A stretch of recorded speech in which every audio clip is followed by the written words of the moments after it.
સમાચારમાં સૌપ્રથમ વાત કરીએ તો હવામાન વિભાગની આગાહીની વચ્ચે સૌરાષ્ટ્રમાં વરસાદી માહોલ જામ્યો છે। તાલાલા, જેતપુર, ધોરાજી, મોરબી, ઉપલેટામાં વરસાદ, ગીર સોમનાથના તાલાલા પંથકમાં વરસાદ, તાલાલા શહેર સહિત દાવા, ચિત્રોડ, ખીરંધાર, બોરવાવ, રમટ્રેચી સહિતના ગ્રામ્ય વિસ્તારમાં ખેડૂતોના ચિંતા વધી છે। સતત ચોથા દિવસે વરસાદ, તીનબત્તી ચોક, વડલી ચોક, Amarnagar road, MG road, Phulwadi સહિતના વિસ્તારમાં વરસાદ વરસ્યો તો આ તરફ ઉપલેટા શહેર અને ગ્રામ્ય વિસ્તારમાં પણ સતત પાંચમા દિવસે વરસાદ। શહેરના અલગ અલગ વિસ્તારમાં વરસાદ, ગ્રામ્ય વિસ્તાર એવા મજેઠી, કુટેજ, ગઢાળા, સેવંત્રા, કેરાળા, મોજીર સહિતના વિસ્તારમાં વરસાદથી કપાસ, મગફળી, સોયાબીન, એરંડા સહિતના પાકમાં નુકસાનીની ભીતિ છે તો તેલંગાણા ગામમાં પણ વરસ્યો ધોધમાર 2 ઇંચ વરસાદ। ધોધમાર વરસાદથી સ્થાનિક નદી નાળામાં ઘોડાપૂરની સ્થિતિ સર્જાઈ છે। વરસાદને લીધે ખેડૂતોનો તૈયાર પાક નિષ્ફળ જવાની ભીતિ છે। ધોરાજીમાં પણ ધોધમાર વરસાદ, અનેક નીચાણવાળા વિસ્તારમાં વરસાદી પાણી ભરાયા, બસ સ્ટેશન સહિતના વિસ્તારમાં વરસાદી પાણી ભરાઈ જતા લોકોને હાલાકી। દશેરાના દિવસે જ વરસાદ વરસતા આજે રાવણ દહનના કાર્યક્રમને પણ અસર પહોંચી શકે છે। તો સવારથી યાત્રાધામ દેવભૂમિ દ્વારકામાં વરસાદ વરસી રહ્યો છે। શહેરના અલગ અલગ વિસ્તારમાં પવન સાથે વરસાદ વરસ્યો। સતત વરસી રહેલા વરસાદથી આજે દશેરાના અનેક કાર્યક્રમો અને રાસોત્સવ યોજવા કે નહીં તેને લઈ પણ સવાલ ઉઠી રહ્યા છે તો ભાવનગરમાં પણ મેઘરાજાએ ધડબડાટી બોલાવી છે। પવન સાથે ભાવનગરમાં વરસાદ, શહેરી વિસ્તાર અને જિલ્લામાં મેઘરાજાની ધમાકેદાર બેટિંગ। ભાવનગરના અલગ અલગ વિસ્તારમાં વરસેલા વરસાદને કારણે રોડ રસ્તા પાણી થયા। મહુવા શહેર અને ગ્રામ્ય પંથકમાં પણ ધોધમાર વરસાદ, ગ્રામ્ય પંથકના બગદાણા, ગળથર, વાવડી સહિતના વિસ્તારમાં ભારે પવન સાથે વરસાદ ખાબક્યો। ગાજવીજ સાથે વરસાદ વરસતા અમરેલીમાં પણ લોકોને હાલાકી, અમરેલીના રસ્તા પરથી પણ નદીઓ વહેતી હોય તેવા દ્રશ્યો સામે આવ્યા। આગળ વાત જૂનાગઢની તો જૂનાગઢ શહેર અને જિલ્લામાં વરસાદ। દશેરાના દિવસે જૂનાગઢ શહેર અને જિલ્લામાં મેઘરાજાની દે ધનાધન। જૂનાગઢ શહેરના એમજી રોડ, કાળવા ચોક, મધુરમ બાયપાસ, રાજકોટ હાઈવે સહિતના વિસ્તારમાં ધોધમાર વરસાદ વરસ્યો। ધોધમાર વરસાદને પગલે શહેરના રસ્તા પણ જળમગ્ન થયા। વરસાદની તીવ્રતા પણ એટલી વધુ હતી કે થોડા સમય માટે વિઝિબિલિટી ડાઉન થઈ। વિઝિબિલિટી ડાઉન થતાં વાહન ચાલકો પણ મુશ્કેલીમાં મુકાયા। ભારે વરસાદને પગલે ભવનાથ તળેટીમાં વરસાદ વરસતા ગિરનાર પર્વત પર સોનડ્રગ નદીમાં તેજ પ્રવાહ જોવા મળ્યો। દામોદર કુંડમાં પણ પાણીનો તેજ પ્રવાહ। શહેરની જીવાદોરી સમાન વેલિંગ્ટન ડેમ છલકાતા મોટી સંખ્યામાં શહેરીજનો ડેમ પર ઉમટ્યા। જૂનાગઢ જિલ્લાના વંથલી, મેંદરડા તાલુકામાં 2 ઇંચ વરસાદ વરસ્યો તો માળિયા તાલુકામાં 1.5 ઇંચ અને વિસાવદરમાં 2 કલાકમાં 2 ઇંચ વરસાદ વરસ્યો। વિસાવદરમાં વીજળીના કડાકા ભડાકા સાથે વરસાદ, ગાજવીજ સાથે ખાબકેલા વરસાદથી જેતલવડ ગામે વીજળી પડતા ખેતરમાં પડેલ ટ્રેક્ટર બળીને ખાખ થયું।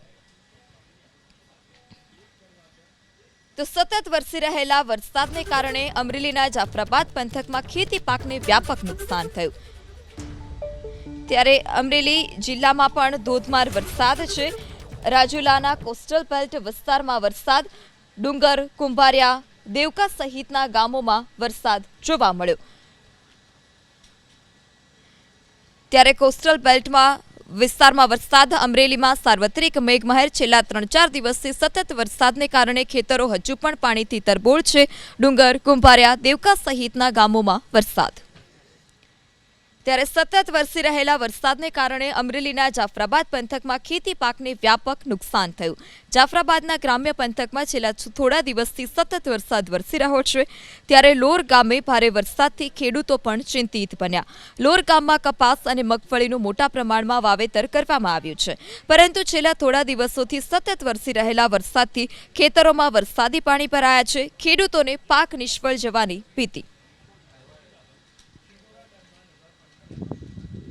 1 મહિનાથી સતત વરસાદ ચાલુ છે અને કુવાય માથેથી જાય છે અને રસ્તાએ હલાય એવું છે નહીં અને કપાસ અને માંડવી 2 પાક અત્યારે ખેંચો તો એમાં કાંઈ આવે એમ છે નહીં। પાક નિષ્ફળ ગયેલ છે, હાવ હડી ગયું છે। એટલે એમાં સારો તો અમારું તો કાંઈ નથી થાય એમ પણ પશુધનનું કાંઈ થાય એવું છે નહીં। આવી પરિસ્થિતિ છે અત્યારે। વણના જીંડવાય બાટી જશે અને હડી જશે અને કપાસ પણ રહે એમ છે નહીં। આ તમે જોઈ શકો છો પાણી કેટલું ભર્યું છે અને આ ખેતરમાંથી આવી જ રીતે હાલ્યું જાય છે। પછી પાણી માંડે હાથમાં કાવ્યું નથી, 4 મહિના થઈ ગયા છે, પાક પૂરો થઈ ગયો. વરસાદ કેટલા દિવસથી પડે છે? વરસાદ 10-12 દિવસ એક ધારો પડે છે નોરતા પહેલાનો. તો છેલ્લા ઘણા દિવસોથી વરસી રહેલા વરસાદથી અમરેલી જિલ્લાના ખેડૂતોની હાલત કફોડી બની છે. સાવરકુંડલાના વીજપડી વિસ્તારમાં વરસેલા વરસાદથી મગફળીના પાકમાં મોટા પ્રમાણમાં નુકસાન થયું. તૈયાર મગફળીના પાથરા વરસાદમાં પલળી ગયા, જેથી મગફળીના કાઢેલા પાકમાં ફૂગ આવવા લાગી છે. આટલું જ નહીં, મગફળીમાં પણ અંકુરણ થઈ રહ્યું છે. ખેડૂતોનું કહેવું છે કે મોંઘા ભાવના બીજ ખરીદ્યા અને મગફળીનું વાવેતર કર્યું. 4 મહિના સુધી તનતોડ મહેનત કરી, પરંતુ વરસાદને લીધે મગફળીના પાથરામાં સડો ફેલાતા ભારે આર્થિક નુકસાન વેઠવાનો વારો આવ્યો છે. ખેડૂતોનો એવો પણ આરોપ છે કે ખેત મજૂરોની અછત છે. મોંઘી મજૂરી આપવા છતાં ખેડૂતોને મજૂરો નથી મળતા. મગફળીના પાકને નુકસાન થતાં ખેડૂતોએ સરકાર પાસે ટેકાના ભાવ વધુ મગફળી ખરીદવાની માંગ કરી છે. વધુ મગફળી પ્રમાણમાં સરકાર ખરીદે તો ખેડૂતોને થોડો લાભ થઈ શકે તેમ છે.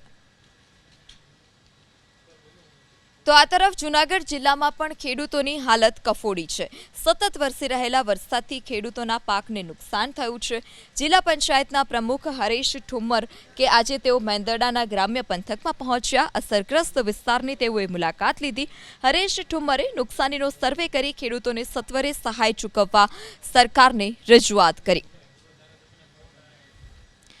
તો હવામાન વિભાગે આપેલા યલો એલર્ટની વચ્ચે કચ્છમાં ધોધમાર વરસાદ વરસ્યો.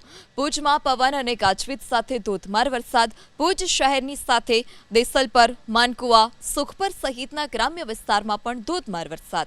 ચોમાસાની સિઝનમાં અત્યાર સુધીમાં કચ્છ જિલ્લામાં 142.51% વરસાદ ખાબકી ચૂક્યો છે, જેમાં સૌથી વધુ રાપરમાં 36 ઇંચથી વધુ, જ્યારે ગાંધીધામમાં 31 ઇંચથી વધુ વરસાદ ખાબક્યો.